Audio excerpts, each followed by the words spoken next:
And as we told you in game one, both teams have been able to start the same five throughout the postseason.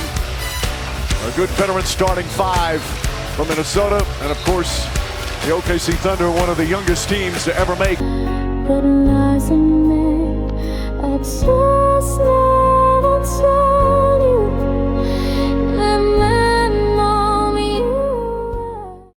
Dort getting the high on her, something he's craved as the ball goes out of bounds. Officials have not made a signal yet. Scott Foster comes up wincing, the crew chief. He's hurting right now, and he's going to go over to the scorer's table. There's some blood, as you see, in case somebody gets hurt. And this, I'm surprised this doesn't happen more often, as it gets whacked in the face inadvertently.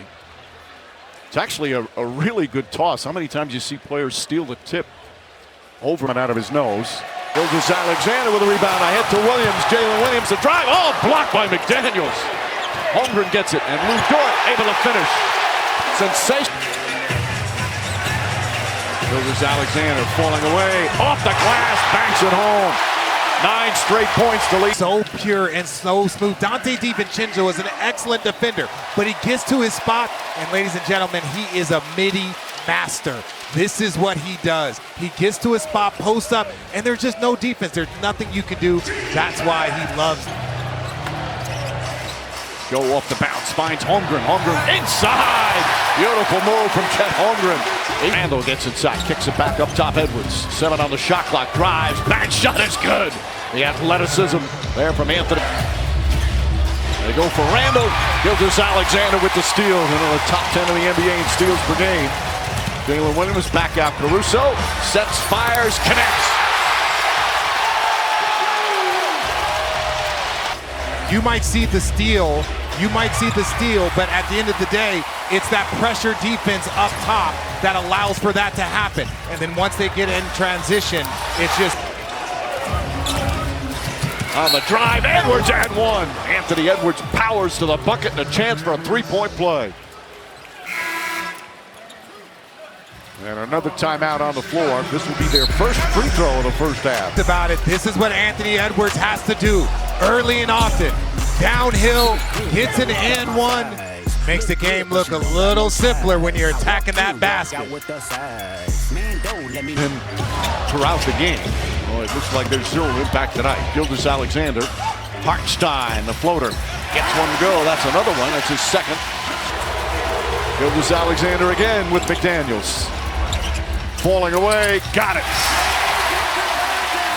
You see, there they are, getting ready to go. Look, you see, look, Stephen A with the glam team behind him. So the T-Wolves trying to even things up here at 1 apiece. But SGA and the Thunder still with the lead. Halftime here in game 2, 8-point advantage for OKC.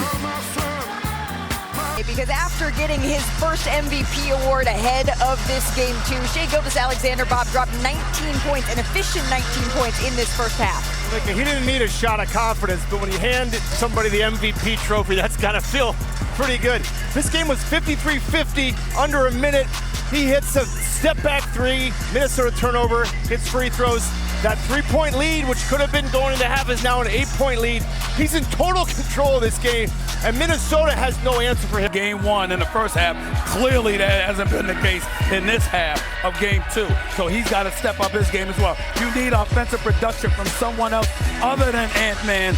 Otherwise, Oklahoma City's going to be able to key on him more in the second half, and they're not going to have a chance to win this game. Something else that Chris Finch challenged his team to was to watch here in the second half. Anthony Edwards, though, he vowed to be more aggressive, and he's been just that, taking it to Shai Gilgeous-Alexander right there. You know, he lives for these sorts of matchups, trying to even up this series. We'll be right back.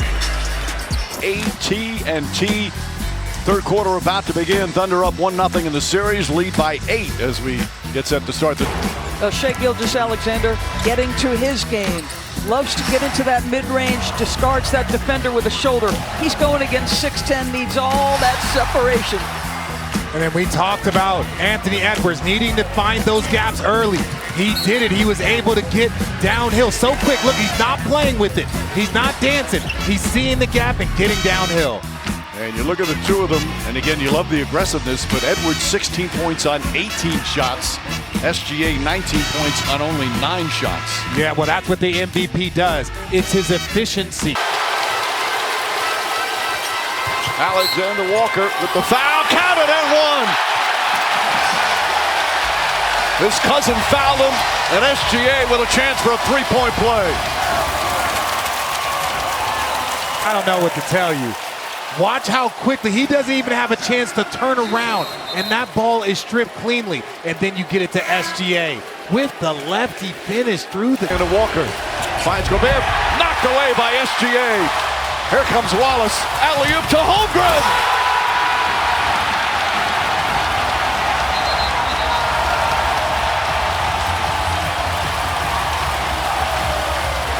See, having one of those runs we see so often, Richard. Yeah, and then V5-4 from the big fella's on one. Watch the big fella get up, and that was probably an and one.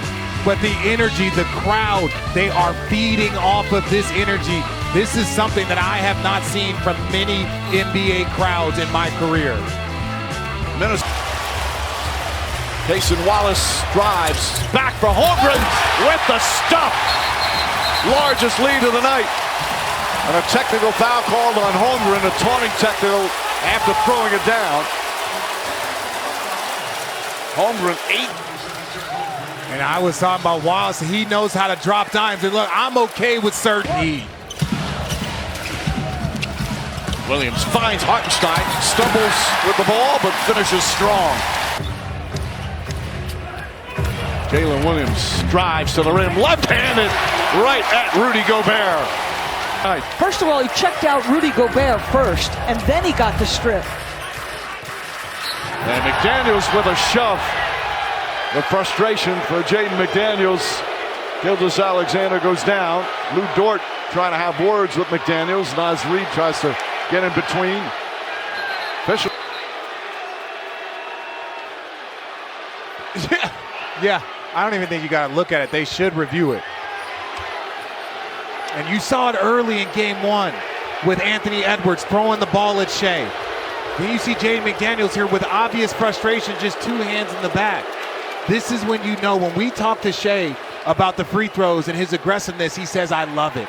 I love it because I know people are thinking. McDaniels. There, see him grab that left arm. That's what the Timberwolves have been so upset about and want called. Yeah, but you have to keep your emotions in check. That is not how you bring attention to it. Daniels, great transition defense and a steal. Williams to Holmgren, blocked by Reed. Williams puts it up and in on the follow. Multiple efforts from Jalen Williams. Play. I've said it before, this team gets more tips than the feds. And here they go, going up, and they continue to play. They do not stop. And Jalen Williams with the easy layup. It is so difficult, the way they're able to just swarm on the ball. I have not seen a team defense like this in decades. They look very different. Another second half explosion. And the Thunder are 2 wins away from the NBA Finals. And Anthony Edwards, despite a 32-point effort, his team down 0-2 now as they head back to Minneapolis. Julius Randle did not play at all in the fourth quarter. He has been superb in the postseason, but by playing hard on the defense, man, that's where it starts for us. And just trusting that the game's going to have its ups and downs, and we just got to stick with it. Shea, how can you tell when you're just deflating your opponent when you guys go on one of those runs? Yeah, it feels good. It starts with getting stops, though. It always does. We get stops. We're able to play fast, play to our strengths, play in the open court, and be special.